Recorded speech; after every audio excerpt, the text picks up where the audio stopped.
Thank you very much, fellow Kenyans. I'm Babu Owino, Member of Parliament for Embakasi East constituency. I want to take this opportunity to condemn the gruesome murder of one Albert Ojwang at Central Police Station, Nairobi. I want to demand that the officers who committed this heinous act must be arrested and charged with murdering one innocent man, Albert Ojwang. The apex of the law, the Constitution, and the Penal Code outlines clearly on how matters should be dealt with once an arrest is made. Going to an extent of murdering an innocent man, moving all the way from Nairobi, wasting government resources in the name of Subarus, going down to Homa Bay, passing so many counties to arrest one person whose only mistake was to speak the truth on social media, was only to outline how Kenyans are suffering, was only to show Kenyans that there is high cost of living, that there is overtaxation, and that there is unemployment in this country.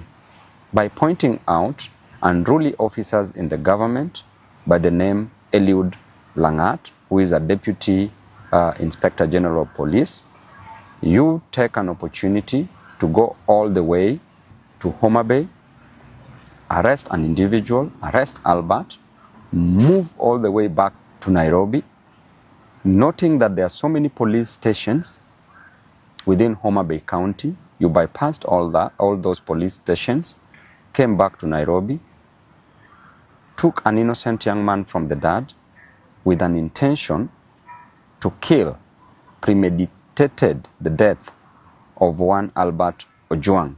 Reaching Central Police Station, you tell us stories which we only hear in movies that Albert Ojwang hit his head severely on the on the wall. Does not add up. It's so sad. And what a time to live in this country, Mr. President, under your watch. You need to take time and reflect. You need to sit alone for a whole day. Reflect how you were brought up. Reflect how your mom brought you up. As you always say that you were brought up from a very humble background. Reflect on that. Reflect how far you've come to where you've reached. Reflect on what you want to do to Kenyans and reflect on the legacy that you want to leave behind. And I want to say that it is quite unfortunate that there are so many abductions, there are so many deaths of young men in this country. Since when are young people killed in a nation?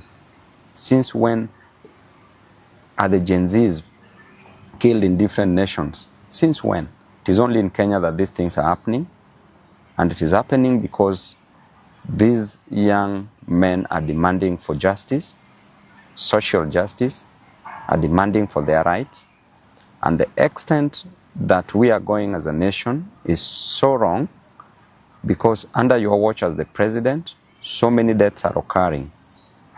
The main reason why people get to power is so that they can become better, not being bitter. It's so that they can better the lives of others, not taking the lives of others. It's so that they can ensure that people's lives are changed for the best.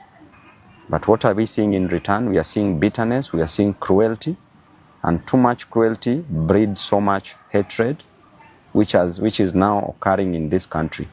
I want to inform the government that nobody will fear you.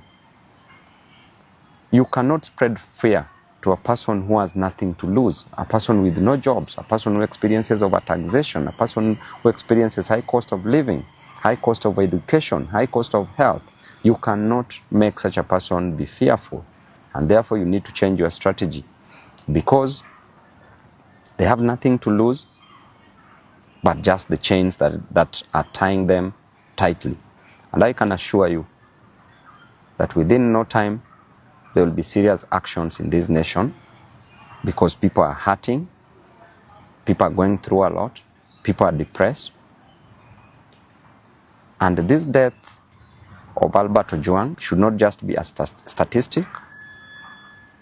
Kenyans should note and take mental note and take action against any other person who might come for their lives.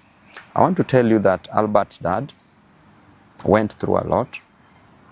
As he said yesterday on media, that he spent 20 years going to a quarry, mining stones, not precious stones, but normal stones for construction, kokoto, just to educate Albert. Went through a lot in life to educate Albert. Then Albert graduated, became a teacher, had a 1-month-old child, a young family, a wife left behind, just for you to come and take the life of this innocent soul. We are watching you keenly. As a leader, I will speak my mind, and I will never give you the key to my brains. I will never suspend my reasoning just for blind following. I will die where Kenyans are dying. I will be with the Kenyans.